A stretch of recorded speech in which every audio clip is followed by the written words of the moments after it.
Mesdames et messieurs, bonjour et bienvenue dans ce Ndam Actu de ce mercredi 6 octobre 2021. Nous voici les titres. Les habitants de Guy Mouride se sont réveillés de tristesse et de frustration qui a conduit au barrage des routes de Talibou Bès et Marché Arafat. La journée mondiale des enseignants est célébrée tous les 5 octobre, mais cette année est différente des autres. Après la candidature à la mairie ville de Rufisque, M. Souleymane Ndoye était hier en direct à l'Île-de-France pour une signature d'accord. Ablaye Sow était au rendez-vous pour soutenir la candidature de Ismaïla Madior Fall et il a tenu son discours politique auprès du mosquée de Gendel 3. Et enfin, la page sport qui va mettre fin à ce Ndam Actu. Les navétanes de Rufisque se poursuivent au stade Ngalandou Diouf de Rufisque dans un poignet de secondes de développement.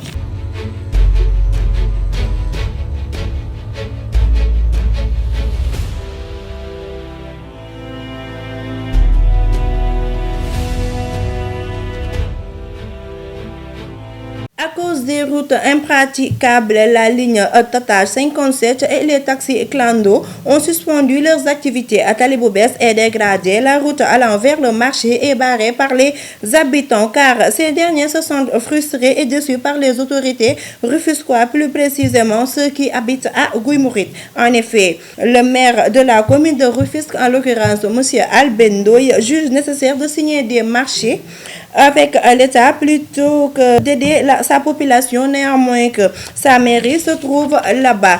Selon Cheikh Tidiane Boiro, le chargé de communication de la mairie Est, les routes comme Talibou Bès et celles qui traversent le marché de Arafat sont en chantier, que la population juge que le passage des bus est dangereux pour leurs enfants. Ils ont préféré de barrer la route, mais apparemment les autorités ont enlevé le barrage car l'autre voie est en construction. Chaque 5 octobre, je vous le disais tantôt, est célébrée la journée mondiale des enseignants. Pour cette année, ils ont choisi le thème à savoir les enseignants à la relance de l'éducation. Sur ce, à travers la déclaration de l'UNESCO, on doit recruter 69 enseignants à travers 69 millions d'enseignants à travers le monde pour assurer l'enseignement primaire et secondaire d'ici 2030. Pour l'Afrique, on doit recruter 15 millions d'enseignants. L'UNESCO poursuit pour la formation professionnelle des enseignants actuels et l'obtention des diplômes, à savoir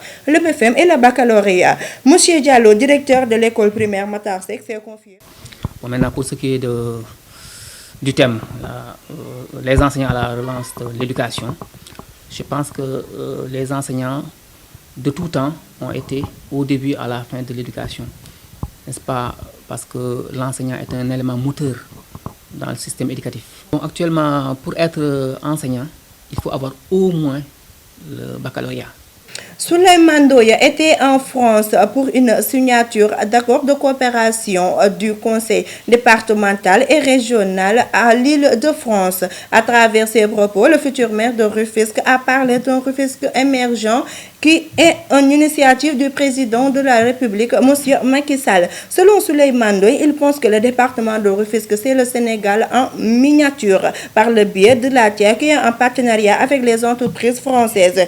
Pour améliorer l'image de Rufisque, ils ont mis en place le projet du marketing territorial. Il poursuit en disant qu'il compte beaucoup sur l'Île-de-France pour la réussite de ce projet. Mais les Rufisquois pensent d'une autre manière. Le fait que Souleymane Ndoye signe cet accord sans la présence d'aucun jeune Rufisquois. De l'autre côté, il y a les internautes qui étaient sur le direct et qui disaient que Souleymane Ndoye n'a rien fait à Rufisque car il était le premier à vouloir éliminer la ville de Rufisque et maintenant il est posté comme candidat de la ville de Rufisque.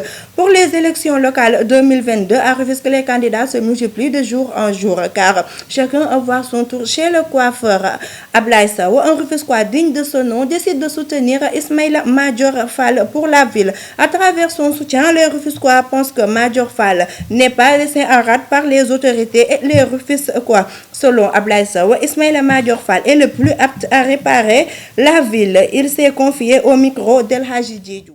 Osons-nous dire la vérité. Nous ne de que quelqu'un doit faire à notre place.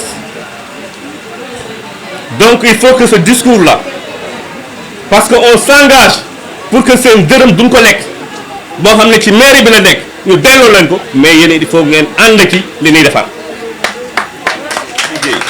yàlla jox la xol nga mën a partager yàlla da lay mooy aussi kilifteef mooy da ngay am une certaine maturité da ngay am dignité sa bopp ku la xool nga xool ko ku wax ak yow nga tontu ko donc man levier yooyu laa bëgg a ëllëg su ñu jox dimbalee ban tegu ci yoon ñu bañ leen décevoir vous allez nous mettre aux commandes pour que ñu jàppale leen dans votre cadre de vie vous allez nous mettre aux commandes pour ñu jàppale xale yi si njàng mi vous allez nous mettre aux commandes pour que les personnes âgées qui ne peuvent plus se déplacer, on mettra les moyens pour les retrouver dans les maisons et les faire soigner. Et enfin, la page sport qui va mettre fin à ce Ndama Actu de cet après-midi. Je vais vous faire la liste des matchs qui sont déroulés hier au stade Ngalandou Diouf. À 15h, il y avait ASC Tawfekh et ASC Castor. ASC Castor a battu ASC Tawfekh 4 buts à 1. ASC Sidak 2 buts à 1 face à ASC Renaissance. ASC Dallas contre Djorga Montagne. Ça, c'est un match nul. Et enfin, Cité Gabon 4 buts à 2 en face à ASC Manko. Pour aujourd'hui, nous avons à 15h Léona Valda qui va confronter Lendeng. À 17h, Diamaguène va confronter Ngalam. 3h, l'équipe du peuple, l'équipe de l'ambiance va affronter Dalal Djam, c'est-à-dire les Bougui. Et enfin, Ndiayen qui va affronter Manko. Ce sont les matchs qui vont se dérouler aujourd'hui au stade Ngalandou Diouf. Je vous rappelle qu'aujourd'hui, mercredi 6 octobre, le premier séance d'entraînement de Bounassar au stade La Dior de Thiès. Mesdames et messieurs, c'était tout pour ce Ndama Actu de cet après-midi. On se donne rendez-vous après-demain. D'ici là, portez-vous bien et bonne suite de programme sur Ndam TV.